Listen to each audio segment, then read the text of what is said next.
précieux, cher Alexei.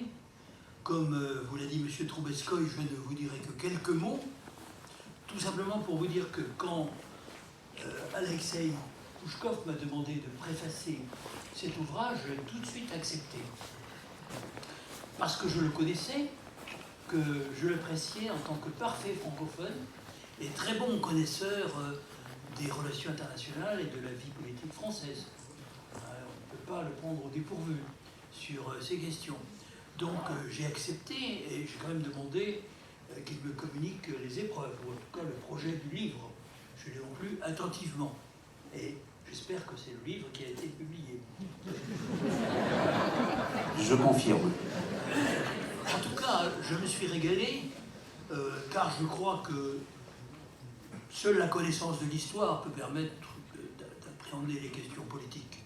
Et nous avons là une rétrospective tout à fait remarquable des années écoulées depuis la chute de l'URSS, depuis 1991 et même un peu avant, parce que Alexei Pouchkov commence par s'interroger sur la façon dont Gorbatchev a mené les affaires.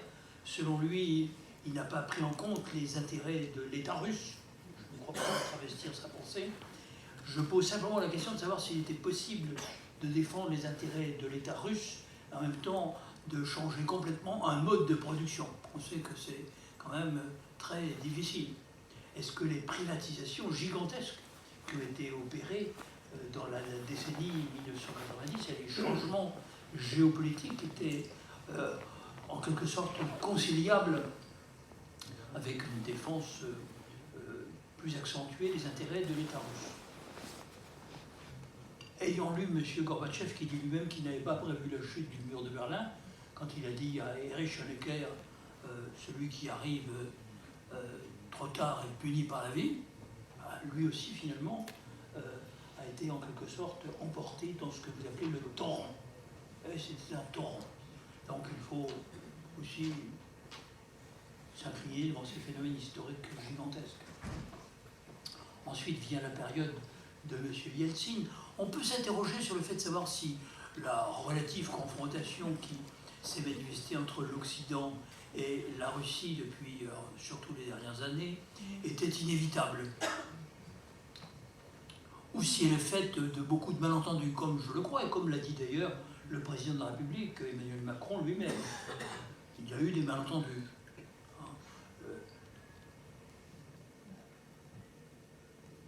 Un bon exemple est par exemple ce qui s'est passé à Kiev au moment de ce qu'on appelait la révolution de Maïdan, que les Russes voient plutôt comme un coup d'État.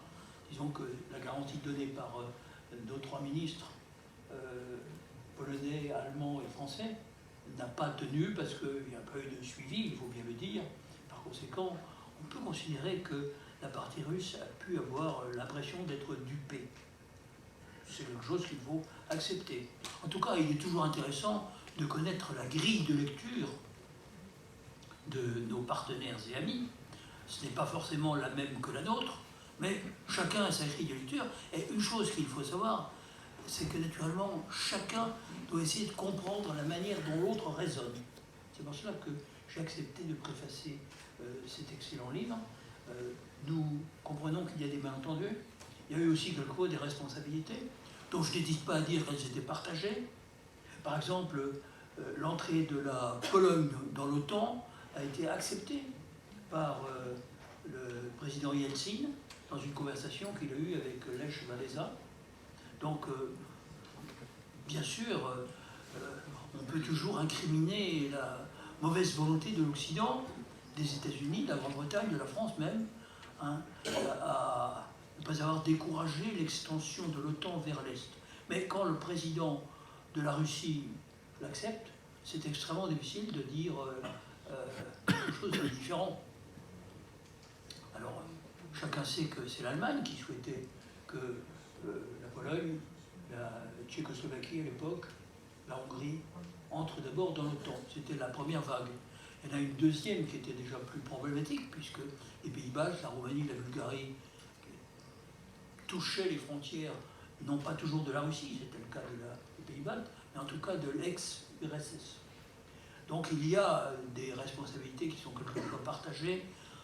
Quand Vladimir Poutine est venu au pouvoir parce que le président Yeltsin n'a pas souhaité se représenter une troisième fois, c'est bien ça, hein, eh bien, on ne peut pas dire que la confrontation était inscrite à l'horizon.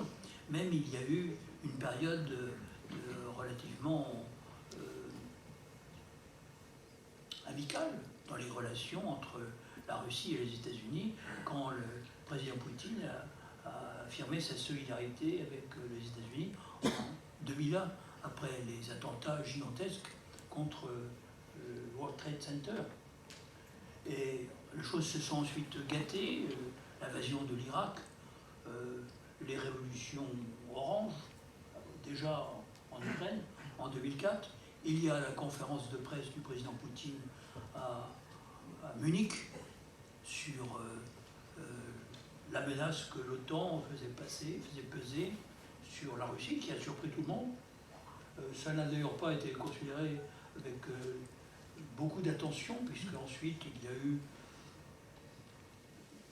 l'affaire de Géorgie, et un peu avant, me semble-t-il, il y avait eu à Bucarest une conférence de l'OTAN où il avait été question de l'extension de l'OTAN à l'Ukraine et à la Géorgie, qui avait été repoussée à la demande de la France et de l'Allemagne.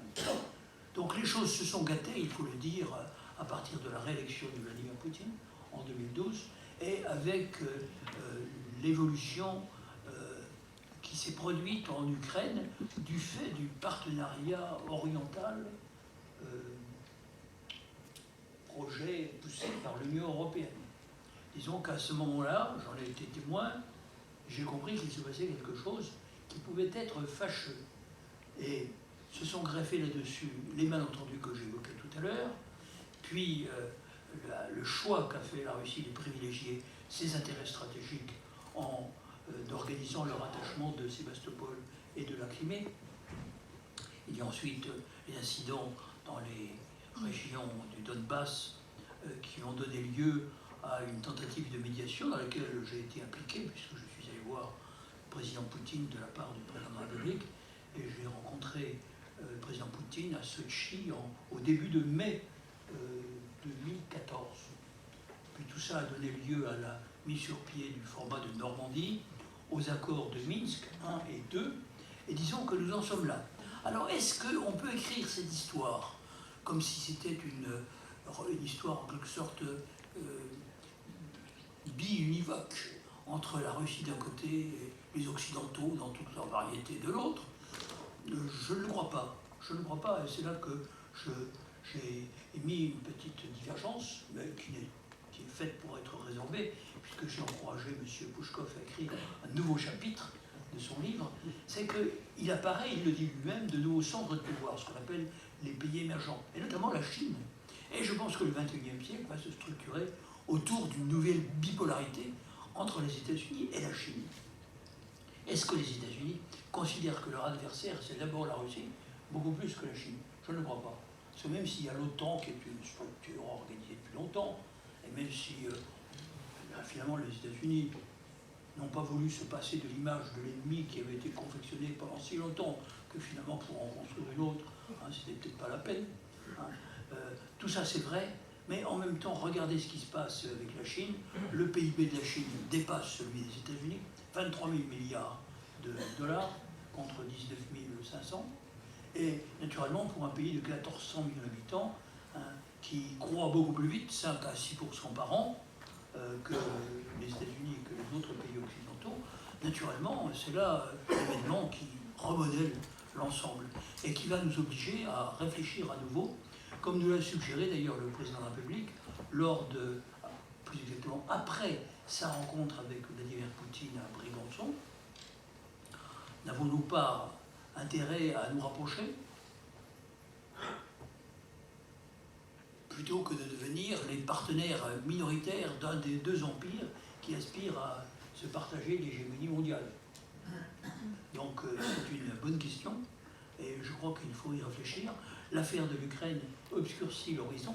Je pense qu'il y a un moment qu'il faut saisir. Comme disaient les Grecs anciens, il y a le kairos, le moment opportun. Je je pense qu'il existe, il ne faudrait pas laisser discréditer par une presse hostile le nouveau président de l'Ukraine, M. Zelensky. Je pense qu'il peut être une chance d'un accord dans un délai rapide, si on veut saisir le moment toujours fugitif où des choses sont encore possibles, qui demain ne le seront peut-être plus. Donc voilà, c'est une idée que je me permets d'avancer. Au fond, l'architecture de sécurité en Europe, mais je dirais, la Russie ne couvre pas que l'Europe, c'est un pays eurasiatique qui va jusqu'à l'Extrême-Orient, hein, où les Cosaques ont porté la civilisation européenne au XVIIe siècle, jusqu'aux rives du Pacifique. Eh bien, est-ce que dans la perspective que j'évoquais, il ne faudrait pas réfléchir à ce que peut être la sécurité sur notre continent, mais aussi au niveau de l'Eurasie tout entière, puisque la Russie couvre quand même un gigantesque espace de 17 millions de kilomètres carrés. Donc il faut réfléchir non seulement au rapport entre l'Union européenne et la Russie, chacun sait que là-dessus les avis sont partagés, hein, il faut réfléchir aussi à ce que peut être la sécurité future, hein, de cet immense continent qu'on appelle l'Eurasie. Je ne mets pas l'Afrique dedans, hein, c'est encore autre chose, mais ça mérite de fines spéculations, comme sait en faire le sénateur Alexei Pouchkov, hein, dont je salue encore le travail que j'ai été heureux de préfacer. Merci.